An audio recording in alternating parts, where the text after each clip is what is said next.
So, the ancient religion of Babylon, they all have one thing in common: the sacred feminine. The sacred feminine. The sacred feminine. Ishtar the Babylonians, Tyre the Buddhism, Fatima of Muhammad, Sophia the Gnostics, Shekinah to the Kabbalist Jew, Mary to the Catholic, and Shakti to the Hindu. These all have one thing in common: the sacred feminine. And the sacred feminine is going to take you back to the source of light, because the light that resides in that place that Plato talked about, you need a path to get back to that light. Listen, this is important. She is the one to take you to that light. Now, I'm going to give you a guess. Tell me this morning, who do you think that light is? You remember what this subject's all about? Lucifer. He's the light bearer.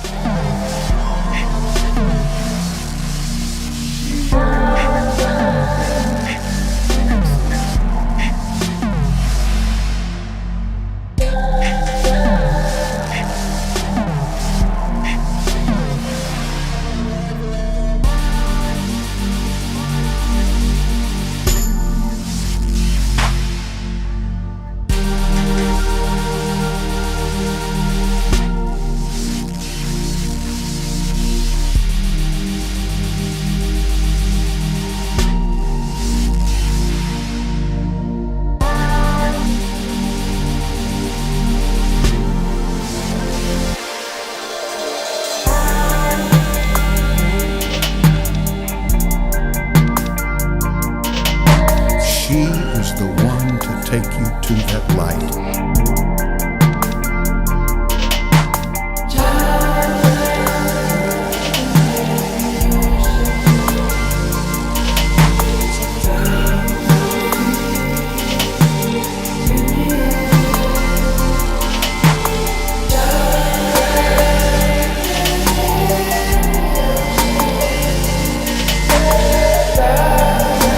Look there, we've got the same kind of symbology on a Catholic basilica, which is kind of ironic. I'm here today at Washington DC with this big shrine to the Catholic Church here of the Immaculate Conception, to have a deeper look at what it's all about. What an eerie place.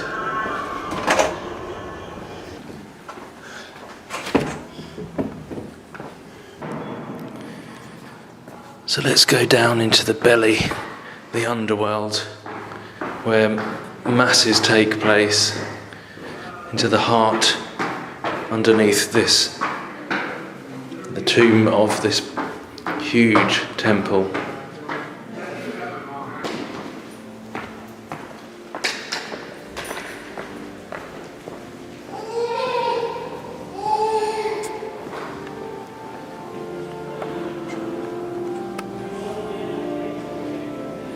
I mean, we're underground right now.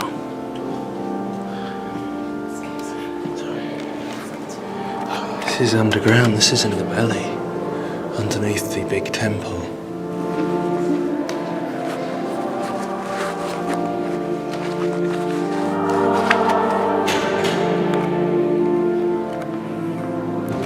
So much symbology in here.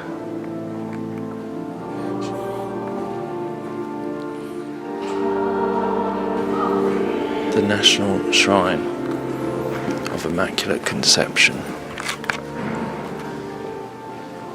The birth pangs of the New Age, of abominations, ecumenical, one world under Rome.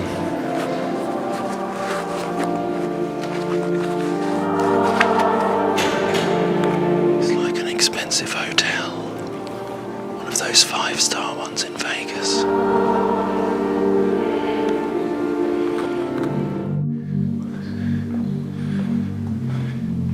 I mean, if that is not revering the Mother.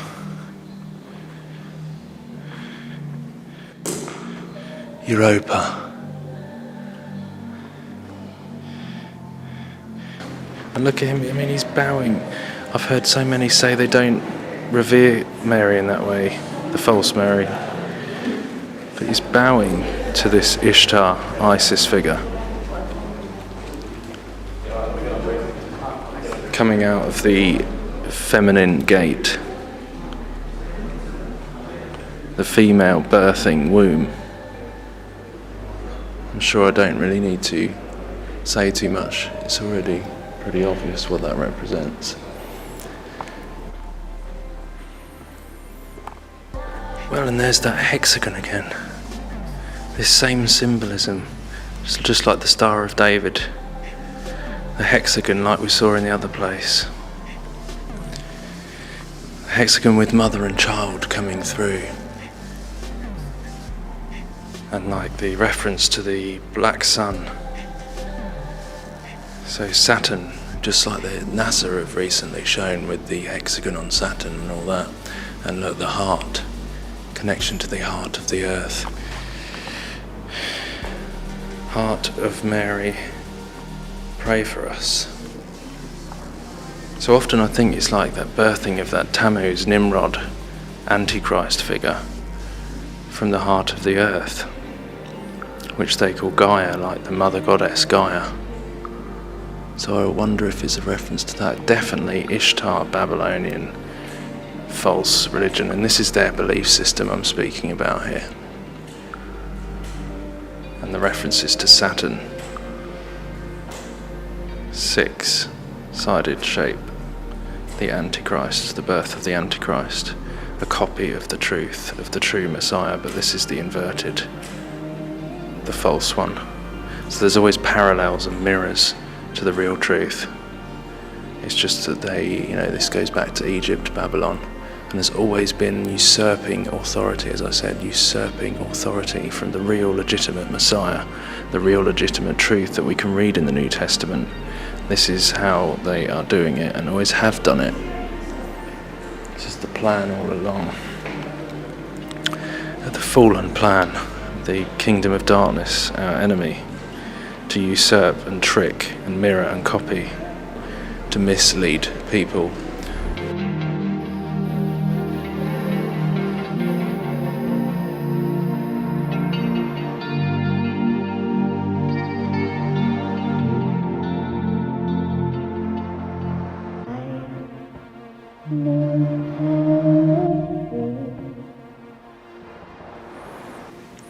Look, pillars and archways, all the same designs as the other places, and she's sitting on a foundation stone there, behind these pillars where the veil would be, like in the Holy of Holies again, same representation, the Mother Goddess, Semiramis, Diana and child, the false Mary.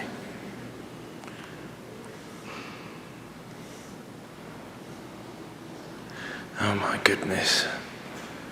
And once again, you see IXXI, which is Roman numerals for 9/11, on the cup. The Frankists and other secret societies, there is this belief that they need to fill up this cup of sin, make people turn to bad, which you can see happening, in order to provoke their Christ to come, which they think is the real Christ. But that's their belief. They believe they need to fill up this cup of filth, this cup of abomination, as we're told about in the Bible, that will happen. The cup of abominations that will bring judgment upon the world. But they believe that they're going to get this Christ is going to come. But we know it's the Antichrist. It's Nimrod from the days of the Tower of Babel. And this cup of abominations.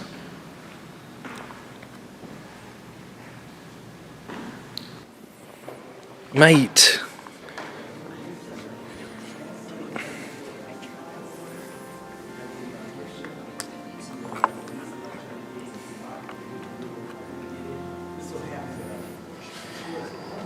You know, even I've heard Catholics say that this Pope is very different from any other.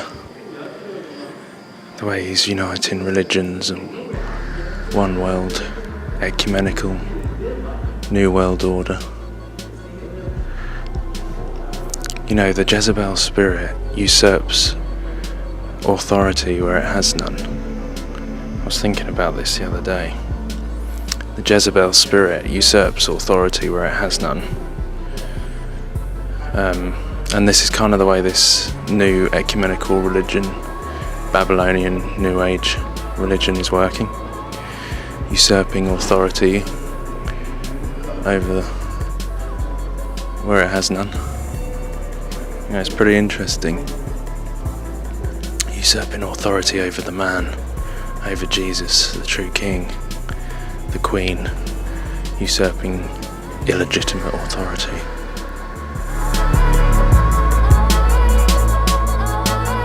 She is the one to take you to that light. Who do you think that light is? Lucifer.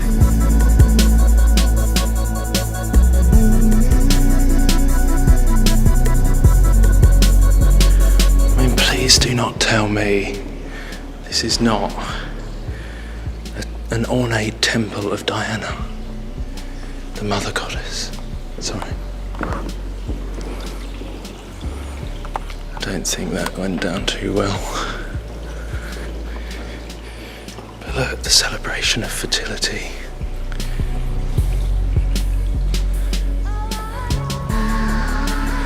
The birth of Tammuz.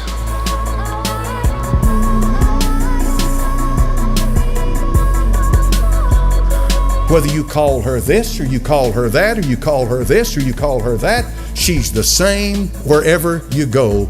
She is the Mother of God. She's the universal life force. Satan is very good at accommodating whatever culture, whatever age, whatever clime you happen to be in. Making a difference to him. He's very good at accommodating it. What I simply mean by that is he'll make you feel comfortable wherever you live in accepting his religion.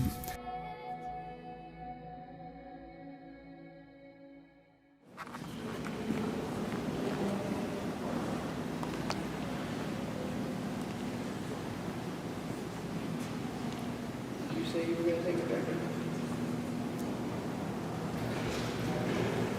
See, look, even here it's saying to receive the scroll and to break open its seals. Oh my goodness, I didn't even realise this was here. I used this picture in a video the other day. That is Apollyon the Destroyer. Mars, the Roman god of war.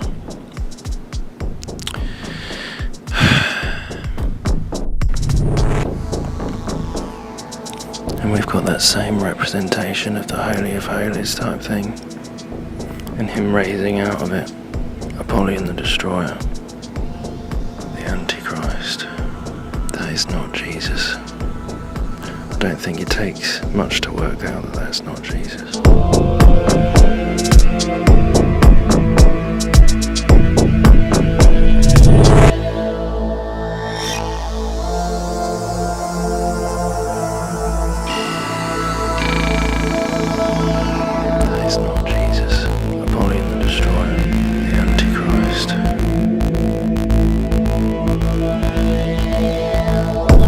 Our coverage this morning of Pope Francis in America with Nora at the White House. Nora?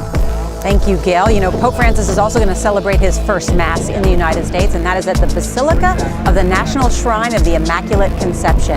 Now, he is the third Pope to visit the Basilica that is on the Catholic University of America campus. And Chip Reed is there to show us what to expect this afternoon. Chip, good morning. Well, good morning. Around here, most people simply call it the Shrine, and it is a beautiful building. It is the largest Roman Catholic church in America. In fact, they're expecting about 25,000 people here this afternoon to see and hear the Pope celebrate Mass.